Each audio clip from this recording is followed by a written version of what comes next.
know. Yo, what's cracking? You ashy knuckle motherfucker.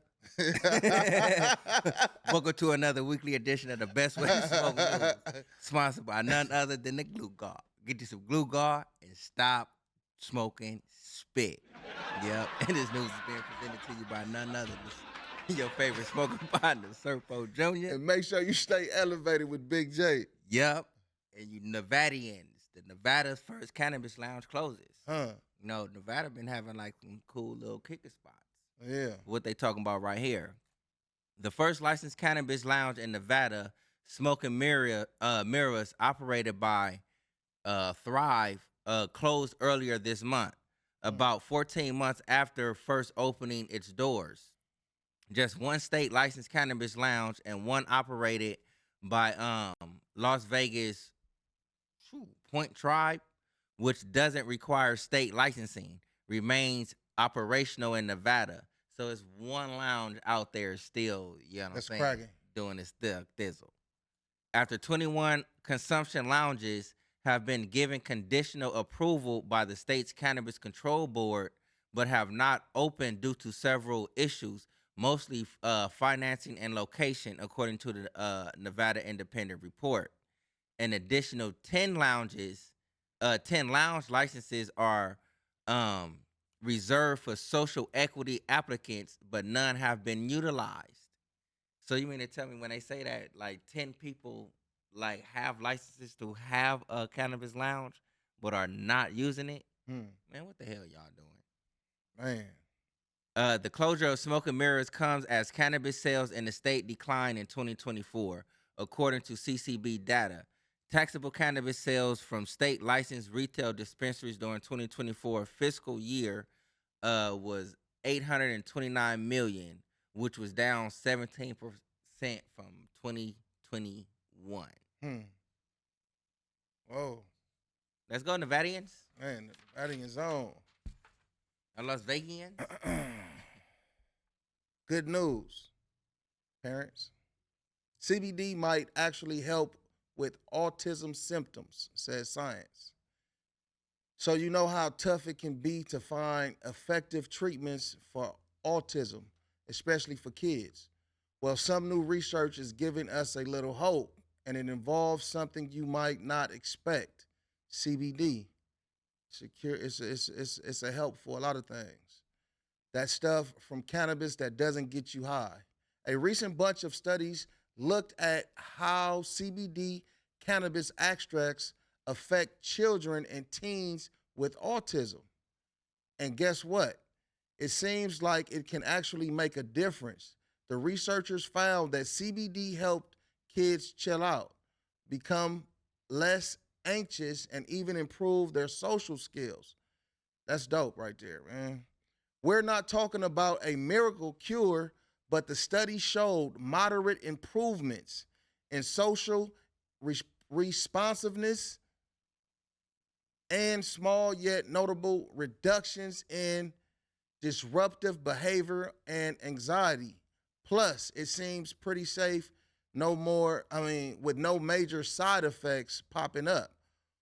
One of the researchers, Professor Greek Dome, that's a cold name, was pretty excited, saying it's promising to see the effect of CBD cannabis extracts on the study participants. Of course, this is still early days. Scientists want to do more research with even more kids to really nail down how well CBD works and how it is used best. But for now, it's looking like CBD could be another tool in the toolbox for helping young people with autism live happier and easier lives. Shout out to that.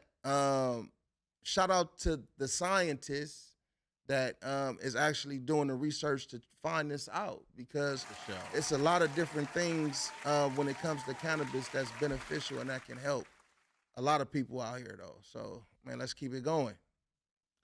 But sugar there. Yep, we on this side of the extracts, though. Federal judge dismisses lawsuit filed by Coal Fire Extracts against Flavor Aid. What is all this about, though? A federal judge last week dismissed the lawsuit against Flavor Aid Extracts founder Nick Coburn, filed by his former company. The state, excuse me, not the state, but that accuses Coburn and his partners of misappropriating trade secrets and interfering with business relationships, among other claims. Hmm. Always do good business. Man.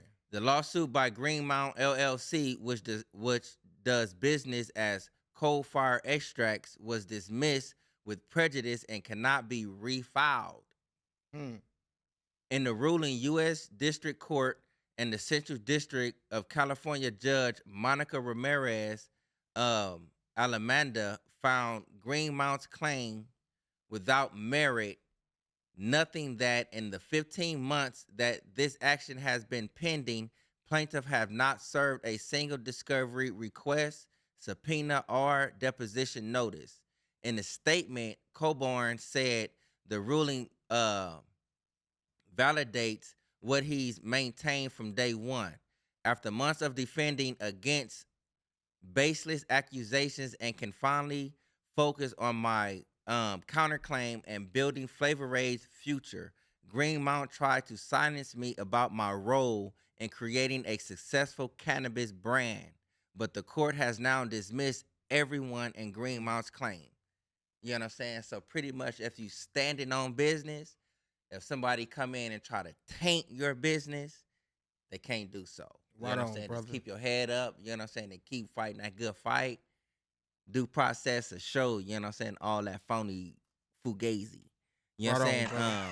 Coburn split with Greenmount in August 2023 and launched the Flavor Aid brand with Clean Line Management. Greenmount filed the lawsuit against Coburn and Clean Line in December of 2024, accusing Coburn and Clean Line of misappropriating trade secrets, interfering with business relationships, unfair competition, trade liable, and computer fraud. So it's like, man, when motherfuckers seem like they can't be winning, they want to shoot any and every kind Man. of dart that they can at you. And pull everybody down. You know what I'm saying? And Man. with that said, get that bullshit out of there. Man. Hey, look, Delaware towns want a slice of the green pie, asking for extra marijuana tax. They want some money, man. Squares from Delaware. Man, so Delaware is finally getting ready to roll out legal weed, right? And the states already has a 15% sales tax lined up for all those purchases. But now some local governments are saying, hey, wait a minute, we want a little extra too. It just tripped me out though, like how greedy motherfuckers extra. be though. You know what I mean? It looks like Wilmington and Newcastle County are feeling like they should get a bigger cut of the cash that's going to come in from legal marijuana sales. They've been talking to state lawmakers asking if they can tack on their own local sales tax on top of the state's 15%. Wilmington is thinking about adding up to 3%, while Newcastle County is eyeing as much as 5%. Now, if the state says yes to both, folks buying weed in those areas could be looking at a total tax of somewhere between 18% and 23%. That's a lot. That could make Delaware one of the pricier places to buy legal cannabis in the region.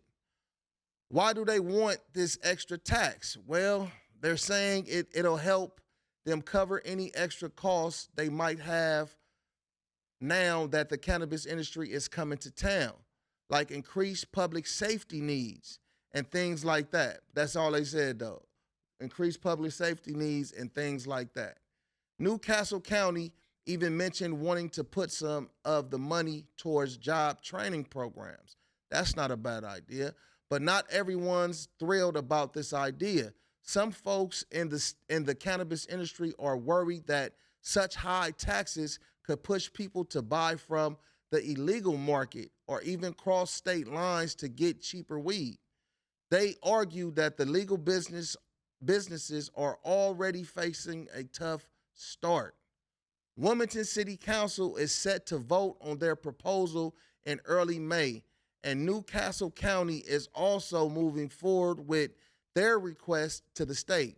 It's going to be interesting to see if the state legislators gives them the thumbs up. If they do, get ready to pay a little extra for your legal cannabis in Delaware, in Delaware's most populated areas. I hope it don't pass. That's it. Yep. New study finds medical cannabis has potential to treat cancer. Oh. I mean, it may sound new, you know what I'm saying, but like I believe like a lot of cannabis users kind of already knew this, just not in depth. But a recent meta-analysis published last week in Frontiers of Oncology found that medical cannabis has the potential to help treat symptoms of cancer. The study, which pulled from prior cannabis research, was the largest ever analysis to investigate the interplay of cannabis and cancer, and researchers found a significant majority of the relevant studies fell predominantly in favor of medical cannabis use. Founded by the group Cancer Playbook, researchers utilized an AI-powered processing technique called sentiment analysis to conduct the meta-analysis, which surveyed over 10,000 studies into medical cannabis and cancer. Ryan Castle, research director at Whole Health Oncology Institute and the study's lead author, said the goal was to push for a consensus on medical cannabis as a potential cancer treatment. Our goal was to determine the scientific consensus on the topic of medical cannabis and field that has long been dominated by a war between cherry pick studies. You know what I'm saying? Meaning not so in-depth studies. The Castle said the team was expecting a moderate consensus about the potential of cannabis as a cancer treatment, but the actual results were closer to 3-1 in favor of cannabis as a effective medical treatment for cancer-related inflammation, appetite loss, and nausea, according to the report. And there's certain stuff, you know what I'm saying, like I actually like witnessed kind of like firsthand, like with cannabis and like certain like cancer like treatments and stuff. That's a shocking degree of census in the public health research, and certainly more than we were anticipating for a topic as controversial as medical cannabis. That's why I'm just like, man, medical cannabis is like it shouldn't even be touched. If what I mean shouldn't be touched, it shouldn't be touched in like a takeaway. Right. Always touch, you know what I'm saying, the better the research, learn Right. more because you see what it's doing Right. or what it has the potential to do. You know what I'm saying? Medical cannabis is a must. Facts. That's your weekly news with your favorite smoking partner with Surfbo Jr. And make sure you stay elevated with Big J. Baby.